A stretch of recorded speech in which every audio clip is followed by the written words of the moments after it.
మన ఇంట్లో ఏం లేనప్పుడు మనకు స్వీట్ తినాలనిపించినప్పుడు ఇలా చేసుకొని అయితే తినండి. సింపుల్గా రవ్వతో చేసిన స్వీట్ అండి ఇది. చాలా టేస్టీగా సూపర్గా ఉంటుంది. జ్యూసీగా చూడండి ఎంత బాగా అయిందో. జ్యూసీగా టేస్ట్ అయితే అదిరిపోతుందండి. ఇది ఎలా చేశానో దీని ప్రాసెస్ అయితే చూపిస్తానండి, చూసేయండి. ఇక్కడ వచ్చేసేమో బెల్లంకి పాకం పడటానికైతే పెట్టానండి. నేను జర తీయగా చేద్దామని జర బెల్లం అయితే ఎక్కువ తీసుకున్నాను. పాకం అంటే మన గులాబ్ జామున్కి ఎట్లా పడతాము అలా అండి. ఇక్కడ వచ్చేసి దీంట్లో అయితే పాలు అయితే పోసుకున్నానండి. పాలు కాగాల తర్వాత ఒక కప్పు రవ్వ అయితే తీసుకున్నానండి, మన ఉప్మా రవ్వ. ఏం లుండలు కట్టకుండా ఇలా కలుపుకొని అయితే పైనుంచి వేసుకోవాలా. చూడండి కలుపుతూనే ఉండాలండి. ఇది బాగా ఉడకనియాలా. లుండలు అయితే కట్టొద్దు, తిప్పుతూనే ఉండాలండి. మంచిగా ఈ పాలల్లోనే ఉడకపెట్టుకోవాలా బాగా. మన ఫుడ్ కలర్ కూడా వేసుకోవచ్చండి, నేనైతే వేయలేదు. ఇష్టం ఉన్నోళ్ళు వేసుకోవచ్చు, ఇష్టం లేని వాళ్ళు వేయొద్దండి. పైనుంచి అయితే నేనైతే కొద్దిగా నూనె అయితే పోసుకున్నాను. మీ దగ్గర నెయ్యి అయినా నూనె అయినా పోసుకోవచ్చండి. నా దగ్గర నెయ్యి లేదు, అందుకే నూనెనే పోసుకున్నాను నేను. ఇలా గట్టిగా చపాతీ ముద్దలాగా అయిపోతుందండి. కలుపుతూనే ఉండాలా బాగా. రవ్వని బాగా ఉడకనియాలండి పాలల్లోనే, తిప్పుతూనే ఉండాలా.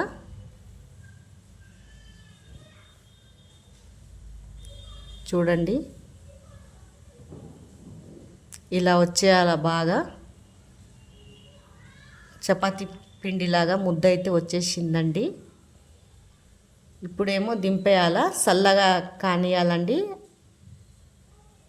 ఇక్కడ పిండి ఎట్లా పిసుకుతామో అలా పిసుక్కోవాలండి. మన చేతికి అంటకుండా కొద్దిగా నూనె అయితే పెట్టుకోవాలా. చూడండి లుండలు లేకుండా మెత్తగా ఇలా చేసుకోవాలా. నేనైతే ముద్ద అయితే చేసి పెట్టుకున్నానండి. తర్వాత మన ఏ షేప్లో కావాలంటే ఆ షేప్లో చేసుకోవచ్చండి. నేనైతే గుండ్రం షేప్లో చేయాలా, పొడుగుగా ఇట్లా షేప్లో అయినా ఏ షేప్లో అయినా చేసుకోవచ్చండి. నేనైతే ఇలా చేస్తున్నాను, లేకపోతే మీ ఇష్టం అండి, ఇలా అయినా చేసుకోవచ్చు పొడుగుగా. కానీ జ్యూసీగా చాలా టేస్టీగా మంచిగా అవుతుందండి ఇది. పిల్లలైనా పెద్దోళ్ళకైనా మంచిగా తింటారు. ఇంట్లో ఏం లేనప్పుడు చేసుకోవాలా ఇలా. నేనైతే ఇలా చేసుకున్నానండి. ఇప్పుడు వచ్చేసి ఇలా అన్నీ చేసి పెట్టుకున్నాక ఆయిల్లో వేసుకోవాలా. ఒక్కొక్కటి వేసుకోవాలండి. రెడ్గా ఫ్రై కావాలా ఇది. కిందికి పైకి మంచిగా కాల్చుకోవాలండి ఎర్రగా.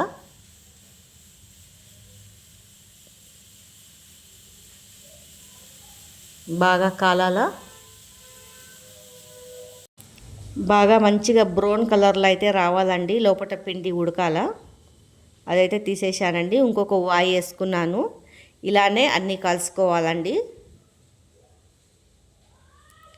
చూడండి మనం ఈ పాకం పట్టుకున్నాం కదా, తర్వాత ఈ పాకంలో అయితే వేసుకోవాలా. కొద్దిగా ఇలాచీ పొడి కూడా వేయాలండి పాకంలో. అప్పుడే ఇలా అన్నీ నానబెట్టుకోవాలా పాకంలో. చాలా బాగా అవుతుందండి. టేస్ట్ అయితే సూపర్ ఉంటుంది. మీకు ఈ వీడియో నచ్చినట్లయితే లైక్, సబ్స్క్రైబ్ చేసుకోండి, షేర్ చేయండి. ఫుల్ వీడియో అయితే వాచ్ చేసి అయితే చూడండి. సగం చూసి అయితే వదిలిపెడుతున్నారు. రిక్వెస్ట్ అయితే చేస్తున్నానండి, ఫుల్ వీడియో వాచ్ చేయండి.